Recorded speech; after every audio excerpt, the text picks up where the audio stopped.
Good afternoon, everyone. This is Christine Friedenreich speaking. I'm the Associate Scientific Director for the O'Brien Institute for Public Health at the University of Calgary, and it's my great pleasure to be your moderator for today's session that we are co-hosting with the Department of Community Health Sciences.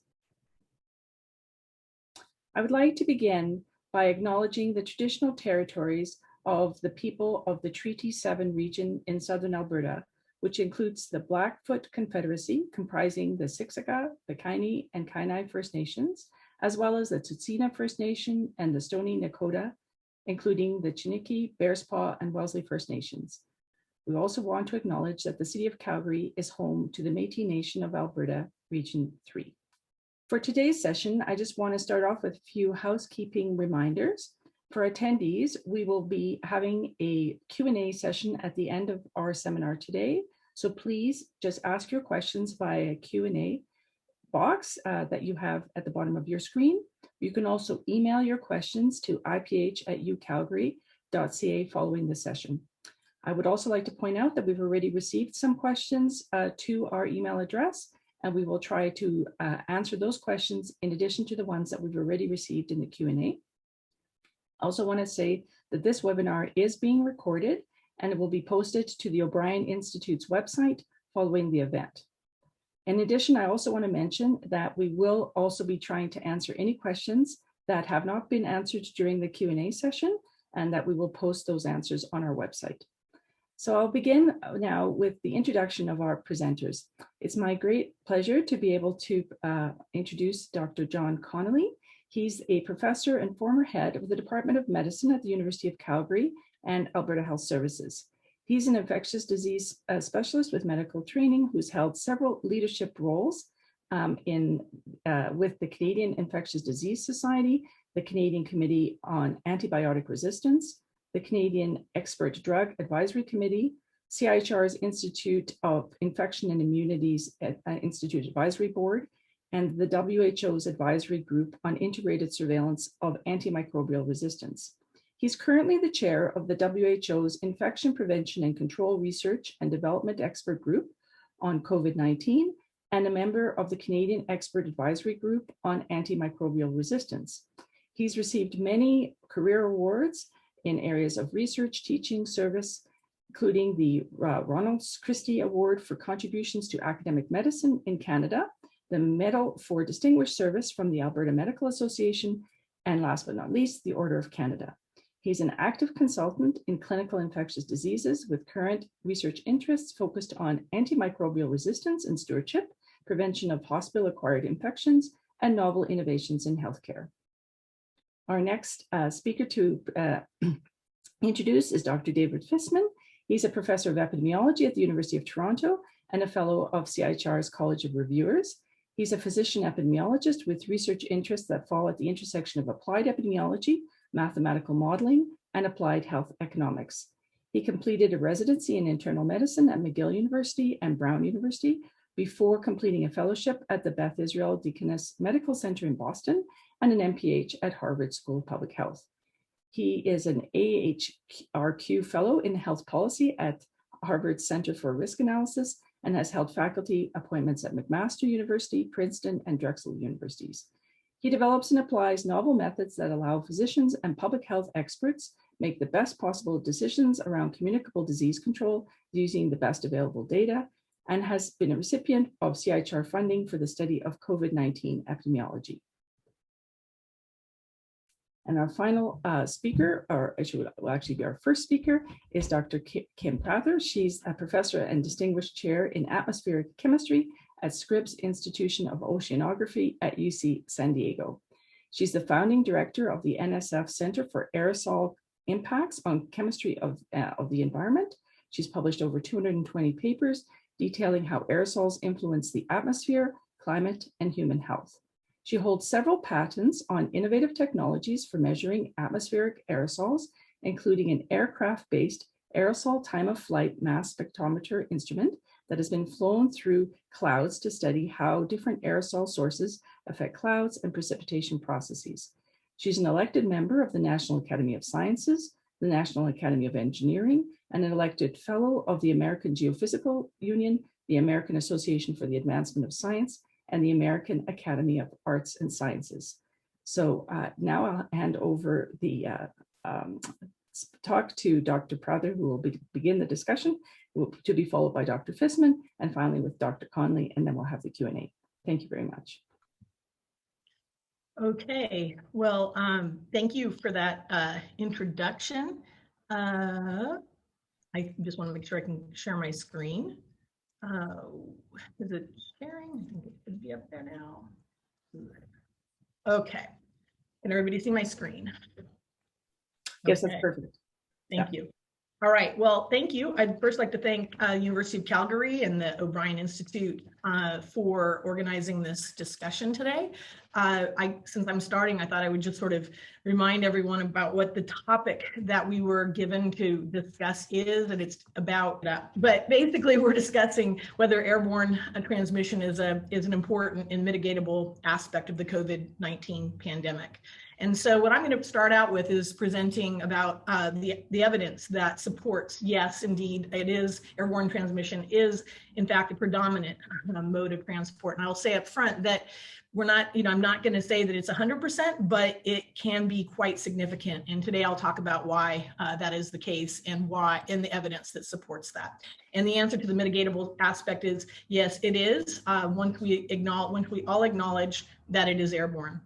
So this slide probably has the most importance of anything I'm going to talk about. I could spend the whole 10 minutes on this, but basically this is kind of a artist's rendition of the view of sort of how people produce aerosols and droplets. And this is actually based, I'm an aerosol scientist by training, this is based on physical measurements.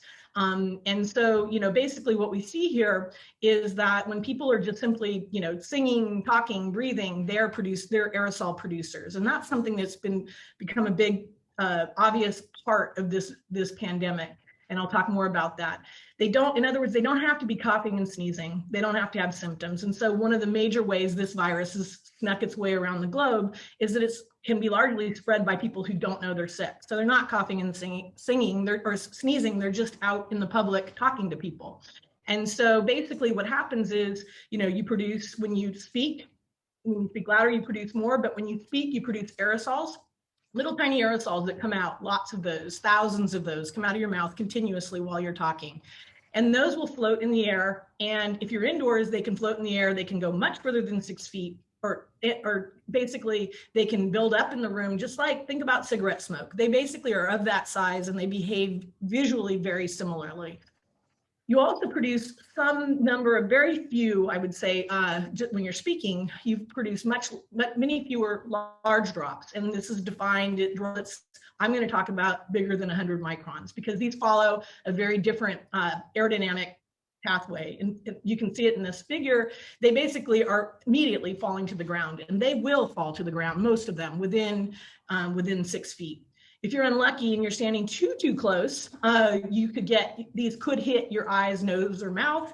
But basically, as you can just see from this picture, and this is the thing that I will talk a lot about, that the greatest chance you have of being infected by this virus is inhaling this virus at close distance. So let me just go through the pathways. You can do short range inhalation just based on pure number, based on physical measurements. This is the most likely pathway. Long range, it becomes more important, but it's much more dilute. And so this is what the public health community has referred to as airborne, but I'm just going to call it long range inhalation because that's more related to how we can fix it. And then there's the droplet spray, and this is not, above 100 microns is not going to be inhaled, as I already mentioned. And so aerosols float and droplets drop. All right, so what is the evidence that we have? Well, basically, let me start with the public health community has pushed or said that you don't get aerosols unless you're doing, and we don't protect against aerosols unless you're doing aerosol generating medical procedures. And one of the big things that's come out of this massive amount of research that has been done, which I'm trying to capture, as I mentioned, in 10 minutes, is that this basically people are aerosol generating people, AGPs. And so, and more importantly, I think a big part, as I say, the way this virus has stealthily made its way around is you produce aerosols all the time, but you're more infectious and you're producing potentially more aerosols before you have any symptoms, without any symptoms. And so this has been shown in a number of ways, and I think it's something we've come to really appreciate, and the evidence on this is just growing and growing over time. So you get short range inhalation, as I mentioned. So then the question became, do we see it in the air? And the answer is yes. Really, really hard to sample viruses from the air because there's so few, and you sort of destroy them when you sample them unless you use special methods. And that was used by Lednicki to sample these viruses in a very delicate way so that you could actually culture them from air. So we've checked, I think, all the boxes, on the fact that this virus definitely can be airborne. There's also long-range inhalation, and that leads me into my next slide. So the main pathways, I say I'm going to sort of support the airborne aspect of this. And the biggest piece of evidence that we have are these thousands of super spreader events. And they all take into account, indoors, low ventilation, no poor mask use, long durations of exposure in crowds where people are talking, yelling, and singing and not wearing masks. So you know what those areas are. So there's many examples of gym outbreaks. There's choir practice. There's a famous choir practice that we've all heard about. There's also restaurants, and this just came out within the last week. This is just showing one infected person in a restaurant. They've modeled all the dynamics. They measured the flows, and they found out that there was a pocket of air that was trapped at this end of the restaurant. So all three families at this end of the restaurant got sick. There was video that showed they never interacted or never came within 6 feet of each. A lot of them didn't come within 6 feet of each other. So this is a great example of what happens in an indoor environment. One that just came out in the CDC EID journal is this one, which is basically an outbreak at a big church where a chorist turned out he was sick, sang 3 days, infected people over 2. So he sat here 10 feet above the crowd, and these people were more than 50 feet away from him, and they all became infected just in this one part of this massive church, which turned out it didn't have hardly any ventilation. People weren't wearing masks. They used video to show that the chorus never interacted with the people, so there's no contact. There's no droplets either because the chorus had his back to the people that got infected. So droplets don't shoot out and then turn around and go back. So this is a great example of something where airborne has to be invoked. And finally, sometimes some of these real world situations are difficult to sort out through the epidemiology because there's so many factors. So then there's these animal studies where you can they put ferrets in cages, they pushed air. Basically this little guy was infected, and there's 4 90-degree bends. Droplets don't do bends. And so only aerosols can make it all the way up. And in fact, the one on the top got infected. Again, another example of no contact, and it's not droplets. So what about these AGMPs? So there's a paper that just came out by Wilson et al., and this is an adapted figure from that. And basically what you see is the number of aerosols that are produced by a particular respiratory activity versus just breathing. And you see there's an enhancement from talking. There's more if you're exercising. There's more if you're shouting. There's even more if you're coughing, up to 371 times more than if you're just breathing. Compare that to AGMPs. You can see right away where the conundrum lies. There's barely any AGMPs that are coming out during the things where people are, in this case, being offered and told to wear N95 masks. They're saying use airborne precautions. In the case where the aerosols are actually coming out and it actually is airborne, many of them are being given mostly surgical masks. And so the number of reports of people being infected with these surgical masks is just taking off, unfortunately. And so, basically this is something that needs to be addressed, and we hope it will be soon. All right, so I hear this all the time, droplets versus aerosols. Why do you care? You just want to say aerosols because you're an aerosol scientist. That's not it. Basically, why does acknowledging airborne matter? It matters because the things that we put in place for droplet precautions, both in terms of masks as well as controls to clean the air, they do not fully protect us or anyone against aerosol transmission. So let's think back to July. We wrote a letter, many of us, 239 experts wrote a letter to WHO saying it's airborne, please acknowledge that it's airborne. And at that time, WHO came back with a scientific brief, which said, this is just a few of the things that they were asking for. If we're going to say aerosols are coming out, we need to prove that it's coming from people. That has been shown over and over. If we're going to say that airborne is important, we need to show that it's viable, not just in the air, but it has to be viable. This hasn't even been still shown for measles. In fact, has been cultured from air. And healthcare workers aren't really showing up as getting infected. Well, that is now being shown, and in many recent papers, it's becoming more and more concerning, is what I will say. So WHO also mentioned that they monitor the emerging evidence, and they'll update the brief. And so far, that hasn't happened yet, but I'm still hopeful that it will soon. So once we acknowledge that it's airborne, we can fix it. That has been the frustrating part to me. Basically we can shift. This was back in July again. There was a lot, saying that surfaces it's just theater. It just makes you feel good to wipe down surfaces, but it's not fixing what we really should be cleaning, which is the air. So CDC just came out this week with a statement that the chance of getting infected through contact with a surface is very small. In fact, it's less than 1 in 10,000 touches of a contaminated surface that you will get sick. They have also been coming out with, CDC has been coming out with many more reports, and you can see that these viruses can remain suspended in the air for minutes to hours. They've been shown to remain infectious for hours, and airborne transmission is something that CDC is now acknowledging we need to address. So it's really, really important. It's great that CDC has done this, but this is a global pandemic, and we really need the WHO to clearly acknowledge that it's airborne. Why? Because, well, the good news is WHO came out with a great video a while back on ventilation, that it's so, that's what we should be doing. And I was really happy to see that, but it doesn't tell people why. And social choices are better if people understand why they're being asked to do what they're being asked to do. So why does ventilation and filtration matter? It reduces the aerosols, it cleans the air. Why do we care about how good our mask fits? Why do face shields and plexiglass barriers not work for aerosols? They're designed for droplets. Why should we not be going to bars and restaurants where there are no masks being worn? So a lot of this we knew over 100 years ago. A lot of this we knew from other places. So the point is, I truly believe, that we can end this pandemic once airborne is fully acknowledged globally.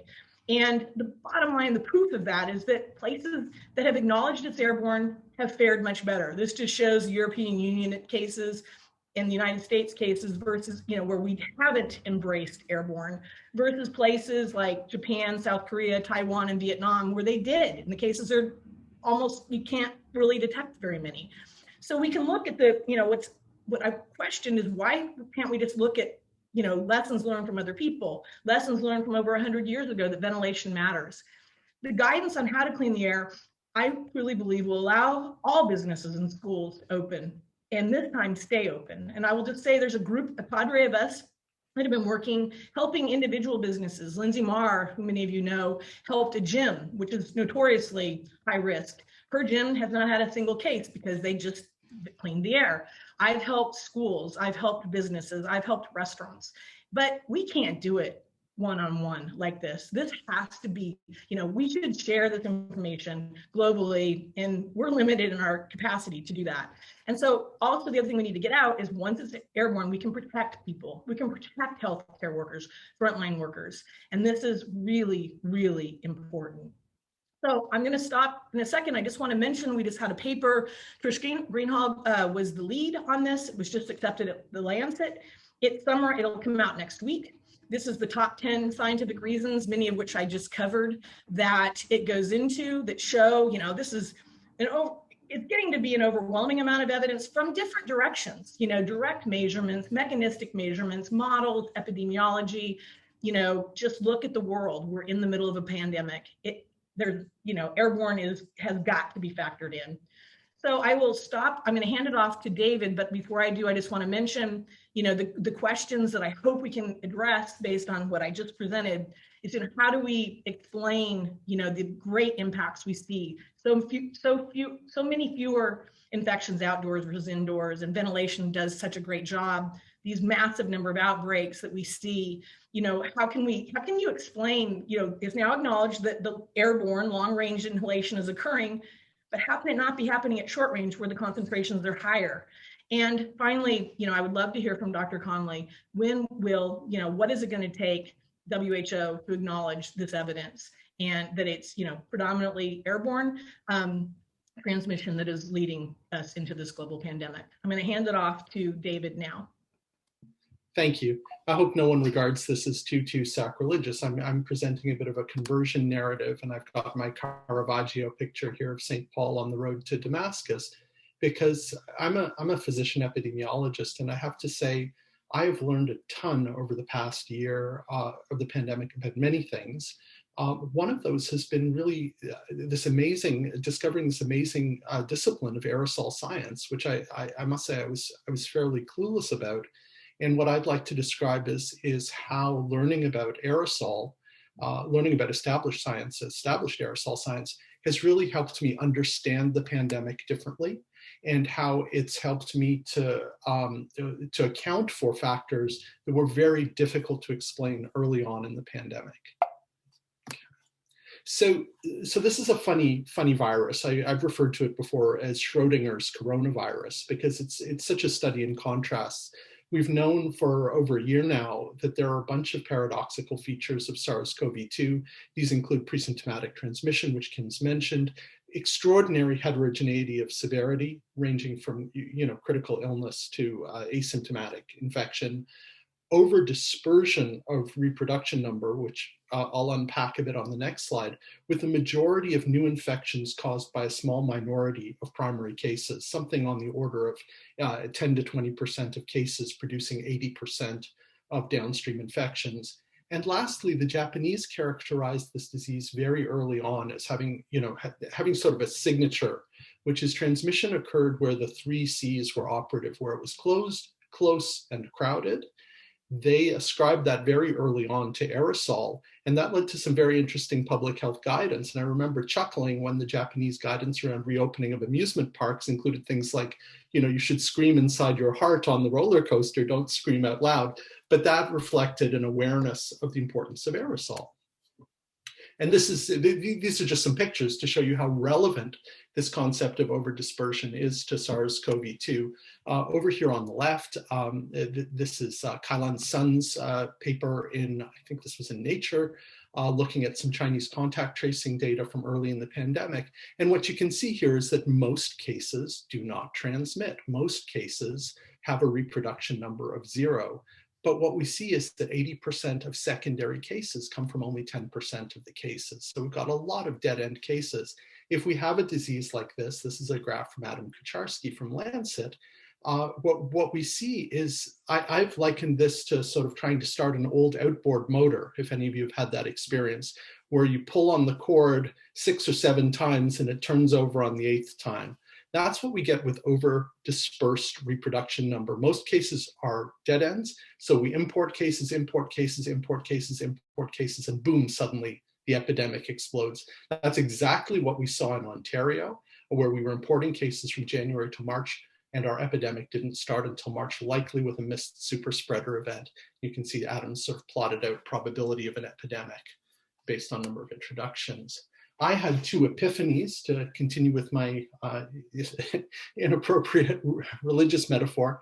Epiphany number 1 related to learning about Jack Schijven's work from the Netherlands in terms of how remarkably variable the amount of aerosol humans can generate is based on what they're doing with their respiratory tracts and their vocal cords, where we can go from 1 log or fewer aerosol droplets with quiet breathing, all the way up to 4 or 5 logs if we sneeze or cough.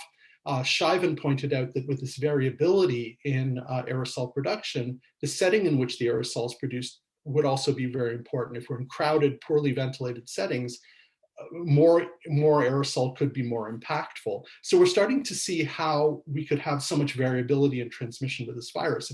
If generation of aerosol is that variable, and the ability of aerosol to hang is that variable depending on environmental settings, then epiphany number 2 came from my colleagues Paul Chen and Frank Gu at University of Toronto. And there's a lot of information in this slide, and I don't think we have time to unpack it fully. But what I'll point out is that they found that the viral loads in individuals with SARS-CoV-2 are highly skewed. So most people have relatively low viral loads. You can see here that it varies by day of infection, but a small minority of individuals have very high viral loads. And this is a plot showing how many viral particles you would expect in aerosol droplets, in aerosols of different sizes, not aerosol droplets, at the 98th percentile, versus the mean. So what this graph is saying in a nutshell is on average, people aren't infectious.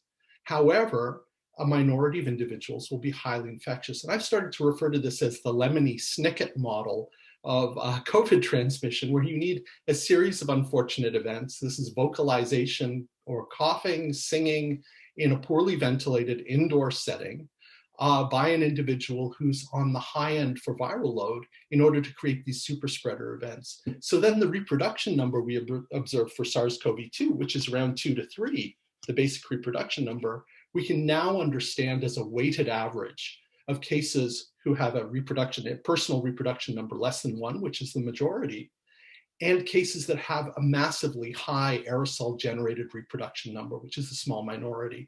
And again, Kim has already said this, that allows us to focus our efforts. We can focus on ventilation, dedensification, bidirectional protection from masks, and appropriate use of respirators for those at greatest risk. And then we transform an epidemic into a controllable and preventable disease. And I had the same idea as Kim did to just show Canada versus Japan as a study in contrast. And I'll end it there, and I hope I've done okay with time. That's perfect. Thank you very much, Dr. Fisman. So now I'll invite Dr. Connolly to share his screen, and we'll have his presentation. Thanks very much. I'm going to thank the organizers for the session and thank the co-presenters. I'm going to look at the evidence supporting droplet contact, oral fecal vertical transmission. I will touch on the issues pertaining to aerosol transmission as well. Just by way of disclosures, which I think is important to be able to do, I hold several grants from CIHR, several of which are related to COVID, also from AHS, EDT, Alberta government, and the WHO. I'm on a number of advisory committees, including for the province of Alberta, PHAC, the WHO, and advisory board for the Institute of Infection Immunity for CIHR, and also a member of the Cochrane Collaboration Respiratory Virus Working Group. I advise these groups. I do not reflect the views of the Public Health Agency of Canada or the WHO. Let's just be very clear on that, but I do provide advice to them, as do many other individuals. So my objectives, and they were laid out, I won't spend time on this, is to assess sorting the message, looking at the evidence for transmission. And the first thing I'll just mention about sorting the message is that we have social media in total overdrive. This is the first time in history that we've had instant social messaging. We get preprints published without peer review. They're picked up by Twitter streamers who often can look at the science. It can be misinterpreted. We've seen many peer-reviewed journals with retractions. Think of the high-profile New England Journal and Lancet retractions. We've also had many reports now about the science and how the pace is fast, first, and frenetic. We're seeing many short reports and commentaries and really opinions and what I consider rampant pandemic exceptionalism. So just as a fair warning, be careful, critically appraise all the papers you look at and use some common sense in looking at this literature. Very important to use those critical appraisal skills. Here's an example that many epidemiologists are now using as the classic epidemiologic fallacy. I use it in my teaching now.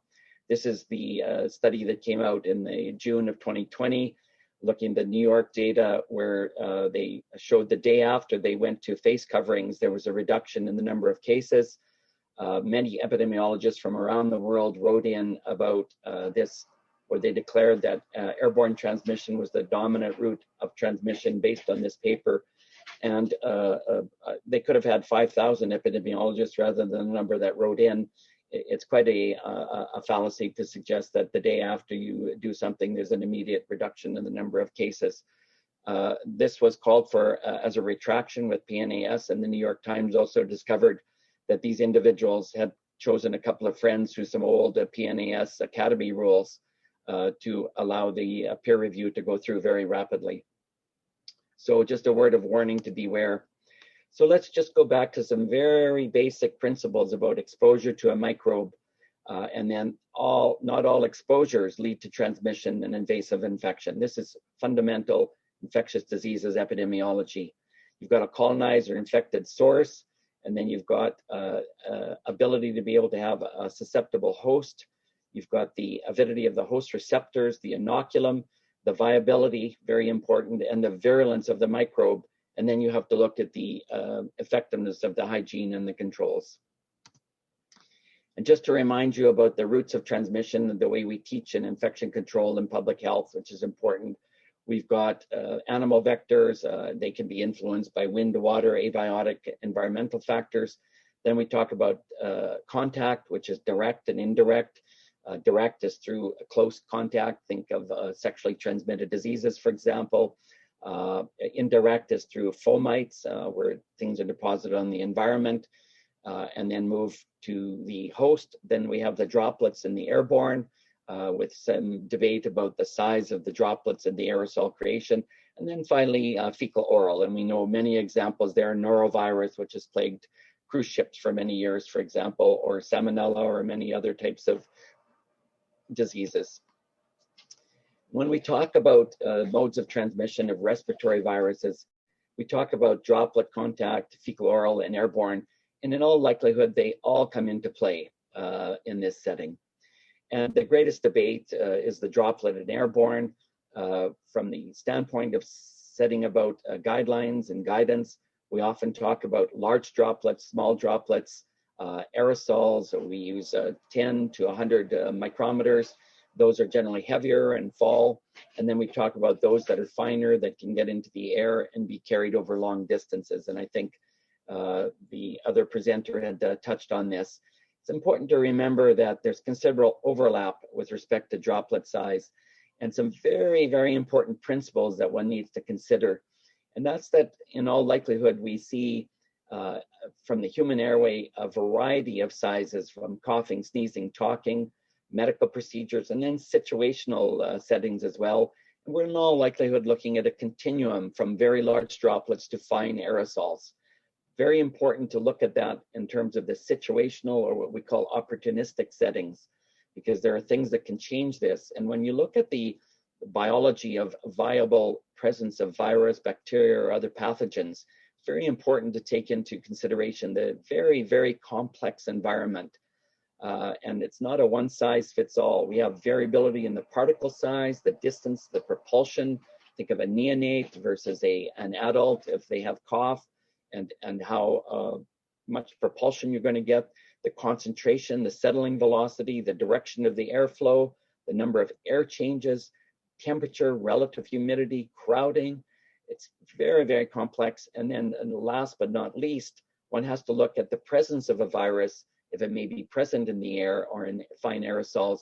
And then a core virologist in basic science will tell you, you have to look at, is it replication competent? Is it infection competent? And you can split those two out. Replication and infection competent is what one is looking at from that regard. So let's look very quickly at, where do you find this virus? There have been many studies done, and I'll just touch on a few of them. Bronchoalveolar lavage, endotracheal secretion, sputum we know has a lot of virus. We know swabs do from the nasopharynx or pharyngeal, saliva. Most studies suggest that most of the viable virus is gone by day 7 to 8 in immunocompetent hosts. And we know that viable virus does not correlate well with RT-PCR. It does not also correlate with genome copies. Part of the reason is that you have a lot of genomes and RNA that hangs out for long periods, and you get mixed dead and live virus. There are now 3 studies that suggest cultivatable virus in stool, one in urine, and there's been transmission of those samples through a stool or urine to ferrets. There's now a study out from Calgary that's going to be presented within the next month, Dr. Joseph Vialoom and colleagues, demonstrating cultivatable virus infection and replication competent in the placenta. And then in air samples, to date, there have been no replication and infection competent virus in clinical scenarios that have been demonstrated. We do see artificial laboratory-based settings with powerful jet nebulizers, which can produce aerosols. Here's a study from the Canadian National Microbiology Laboratory, just one of several that have been published around the world, looking at cultivatable virus, and it shows by about day 7, you can see in the red bars the majority of the virus which is present, and then measuring virus with TCID50, tissue culture infectious disease 50%, which if used a Poisson distribution can be relayed over into plaque forming units per ml, which I like to deal with. And this study showed, as it did many others, that after a week, we see a pretty rapid decline. And there are other studies, which I don't have time to show, that show the rise of the neutralizing antibodies. There are immunocompromised hosts who can carry virus longer. So if we look at the evidence to support droplet contact, it's consistent with high loads of replication and infection competent virus in things such as saliva. It's consistent with the transmission with SARS-CoV-1 and MERS-CoV. Overcrowding and suboptimal control of visitors were major factors in transmission of MERS-CoV, to take us back in time. And then if we look at secondary attack rates, in general, the WHO-China joint mission showed a range of about 3 to 10%. Multiple systematic reviews since have shown household mean rates of about 18%, non-household pooled rates of about 4%. We see higher rates consistently in several studies of symptomatic to asymptomatic individuals. We also see a lot of heterogeneity, and you have to be careful not to draw conclusions that there was a choir or the Diamond Princess or a chalet where a number of people became infected. There may be extenuating circumstances that are occurring in that setting. There may be mixed modes of transmission. So very important to look at this in the context of the totality of the evidence and the totality of the modes of transmission that may occur. We also see the RO consistently in the range of droplet contact viruses. Here, just to show you measles at around 15, varicella virus just under 10. And then here's the smattering of SARS and influenza, the common cold virus, and a number of others in terms of that rate. We also know that conjunctival penetration or touches in the macaque studies that have been done, you deposit a small amount of SARS-CoV live virus, it runs down the lacrimal duct, and then they present with a pneumonic illness. There are systematic reviews to show that the presence of goggles or shields can reduce that. We've also seen in Calgary, in 5,500 continuous person hours, 0 healthcare worker transmissions using standard surgical masks, gloves, gowns, goggles, or shields. We've since had some hospital-acquired transmission events in our healthcare workers, but when we've done anonymous surveys, we found, in fact, they are not following the guidelines and recommendations. So we think we have an explanation for that. This has been replicated in other settings as well, notably in Hong Kong. We've also had other studies that have suggested that systematic review recently with N95 respirators versus surgical masks, review of all RCTs with which I was involved with the Cochrane collaboration, there was no difference in the transmission of respiratory viruses. This is predominantly influenza, but also human coronavirus was contained within that review. There are no studies, although there is one going on now led by Dr. Mark Loeb, which is a very important randomized controlled trial. And here's a study from almost 100 patients now, collaboration with the Lee Cushing Virology Institute, University of Alberta. We've been studying patients. I've seen personally 140 COVID patients. I use only a medical mask as part of my precautions, and I consider it to be quite adequate. And we've been studying for the last year, gathering patients. I've probably collected 75% of these myself personally, interviewed many of these patients, and have a very firm bedside understanding of this illness. With respect to sputum and ATT, 10 to the 6, many people said you'll never see that in a patient. We see it routinely. 10 to the 5th plaque-forming units per ml. Remember, each plaque contains 100 to 10 to 100 infectious virions. So if you got 10 to the 6th, that's 1 million. If you multiply that by 100, you have 100 million infectious particles. That is a massive amount of virus. We see it in saliva. We've seen it in cough bags at 10 to the 3rd plaque-forming units per ml. Hand washing specimens, we're able to find it. Nasal prongs lying on the beds. Dr. David Evans, who was the virologist running the level 3, suggested we do kiss specimens because of the frequency of a double peck on the cheek. We find it in kiss specimens. We found cell phones, bed rails, tissues, face cloths, dentures, toilet seats containing replication and infection contaminated virus. We have done a series of specimens with singing and talk bag specimens. We have not found a single one to date. We've done both inpatients and outpatients. The mean is very important. Some studies have said you can't find cultivatable virus. We find this virus quite easy to cultivate. You need fresh viral cells. You need sometimes to use Tempris 2, which is a protease capable type of virus or a cell culture as well. We found hand samples of the cough bags we've done. We found a third of cough bags are positive. I've done them at the bedside. You see bits of spittle fly into it. Continuous speech. We've not found a single presence of cultivatable virus. We've done hand transfer experiments because it's difficult to get human challenge in the bedrooms or in the rooms of these patients where the left hand is cleaned, the right hand is then shakes the left hand, and we see equivalent amounts of virus transfer. We've also found tissues. One we found left for 9 hours at a bedside, dentures left for 4 hours, and we easily find cultivatable virus in this setting. Here's the virus here. You can see it on the plate, the courtesy of Dr. Lin and Evans from the Li Ka-shing Virology Institute. And to be able to show that this is true virus, it's been spiked with anti-S protein, and you can see it lights up like a Christmas tree. And this is a placenta where we found a virus in the mother, the child, and the placenta growing at 10 to the 2 plaque-forming units per ml. We are the first group in the world to confirm vertical transmission, and whole genome sequencing shows that they are identical strains. Here's an example of a Kleenex found, 2.2 times 10 to the 4th, hand transfer experiment showing equivalent transfer. Here's dried spittle that we left dry for about 2 to 3 hours, and you can see absolutely no decay in the amount of virus that's present. Here's a published a paper we've just had in March showing in a transplant patient at day 30, cultivatable virus in cough specimens, a kiss specimen. The cell phone was loaded with cultivatable replication and infection competent virus. Another face cloth I just pulled off a bed of a patient showing huge amounts of virus. Very interesting paper about a dose response curve.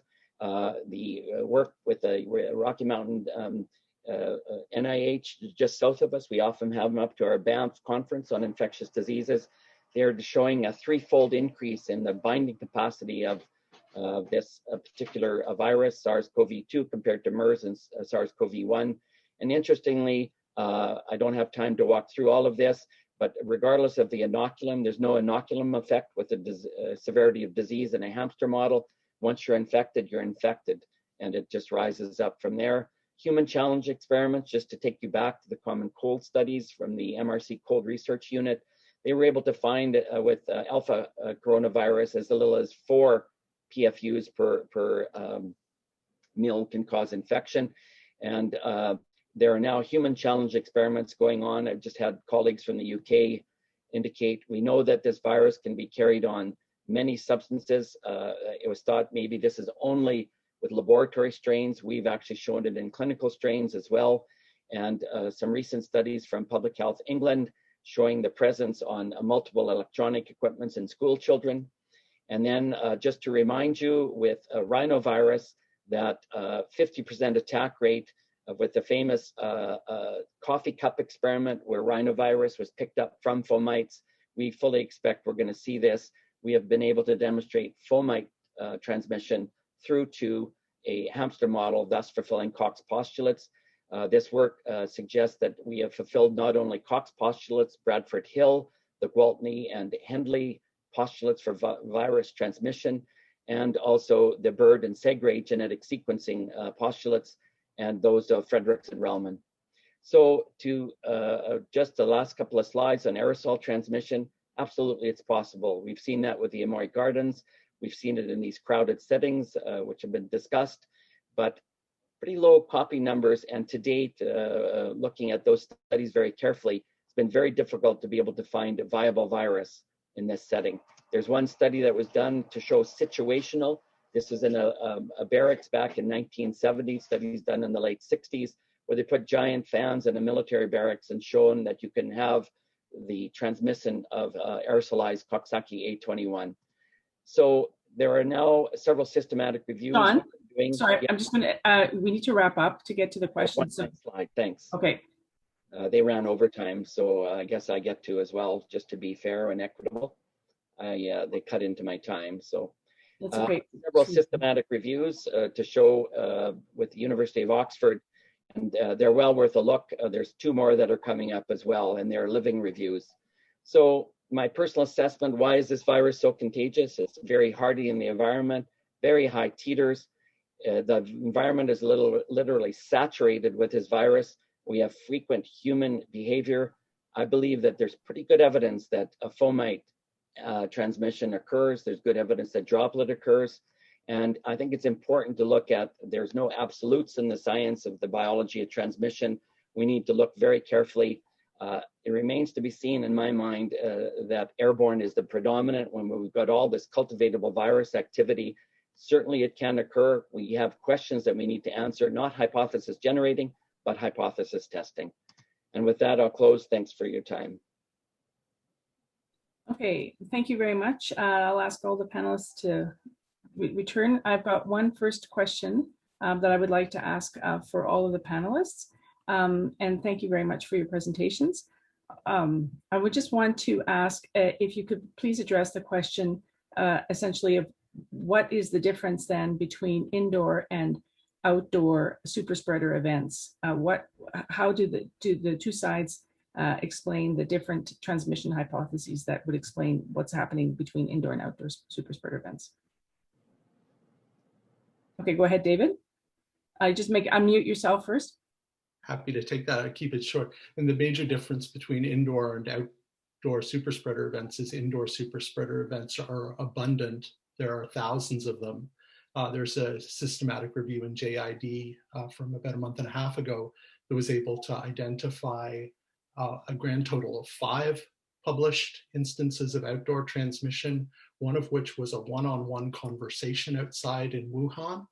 So we have several orders of magnitude more evidence for outdoor than indoor, which directly supports aerosol transmission, because outdoors what we do have is ventilation, but the force of gravity is the same indoors and outdoors. We don't have different gravity indoors and outdoors. So that's a very, very strong argument in favor of dominant aerosol transmission. Kim, would you like to address that as well? I think he said it really well. I mean, that is the main, I would say, smoking gun of this particular pandemic. And I would love to hear Dr. Connolly, how he would explain them if he doesn't include airborne. Yeah, I don't think I've denied that airborne transmission can occur. It may be, as I said, situational, and we do see situations and circumstances where it can occur. It'd be interesting to be able to look at outdoor settings. There have been some outdoor settings with super spreading events as well. When you look at some of these soccer and football games, and after we looked at the Blue Jays and the Texas Rangers, let's see what happens with that outdoor event to be able to see as well. So it may not be the be all and end all. We do know that there are certain situations, and absolutely, if you think you're at the seaside and you get sea spray and the wind picks up, you can feel this salt spray on your face. You can sometimes taste it as well. So we absolutely know there are situational airborne settings, but to be able to say that it is the only and predominant means, I think we need better scientific evidence, and to look at the totality of the evidence, and to also look at mixed modes of. Can I just comment really quick on Yep. that? I just want to clarify, I hope I didn't. I don't think I said it's the only. I think that the ratios change depending on settings. I do think it's predominant overall, especially indoors, especially in the super spreader events. And so I just want to make sure that I was clear on not trying to say that it's only. But to me, if it is something and it is contributing to a global pandemic and people are getting infected and dying, then it should be addressed. We should protect those people, is my main feeling. Okay, fair enough. I'll go on to another question. So this question was submitted before the seminar. The question is whether some of the new variants of concern tend to need less time to transmit. This question comes from one of our viewers from Europe, and they said, in many places, we've said someone is a contact person if they've been around someone who's infected for at least 15 minutes. Should criteria like that be changed, also for other reasons, and communicated? Go ahead, David. I'm happy to take that. I think the arbitrariness of 15 minutes was sort of shown to be problematic before the variants had emerged in force.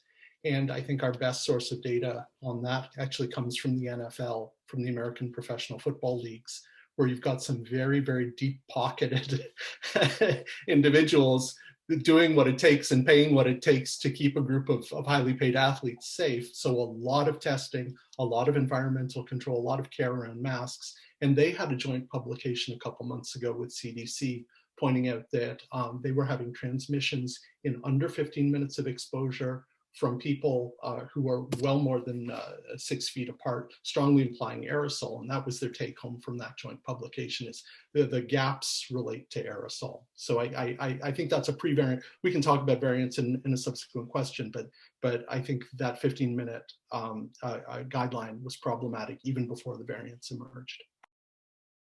Anybody else want to respond to that question, John? Yeah, I'll respond. I think, as I mentioned, I think it's important to look at the totality of the evidence and use both epidemiologic evidence, basic science evidence, which I think is extremely important. And I would like to see more basic science in some of the aerosol studies that have been done, because we need to be able to try to understand all of this, certainly from the standpoint of some of the transfection studies they've done, and with this NIH group looking at the binding and the avidity. One needs to start to look at the P1 and the 1351 and the B117 variant. There are changes that are occurring. It's quite possible that they bind much more avidly. So it may take a very small amount of virus, and if you've got a very low minimal infectious dose, it may take very little contact, a quick handshake, and then somebody touches their mouth. You can have transmission in 10 seconds. It wouldn't take necessarily 15 minutes to be able to do. Okay, so I have another question here. This question is the question about the Chinese CDC in early February 2020 had an early warning that SARS-CoV-2 appears to be airborne, and there were many early case studies from elsewhere. And the question is, why did Canadian public health leaders either shut down this hypothesis, or they were very slow to acknowledge that aerosols could be a major source of spread? The question here is, at the very least, why haven't the precautionary principles been applied from day one? Who would like to take that? Go ahead, David. I can't answer that question because I think that's astounding. I have no answer to that question. I have the same question. John, do you want to take no, I think they had recommendations that were looking at the modes of transmission of respiratory viruses. And, it's this entire debate that we're going through today to be able to look at, what is the predominant mode of transmission? Where do we get situational airborne? I don't think anyone's denying airborne transmission, but to be able to come out and say it is the major and predominant mode of transmission, from my perspective, I would like to see a much higher level of scientific evidence, and including some basic science to be able to see that this is indeed the case and where it might be occurring and what would need to be done.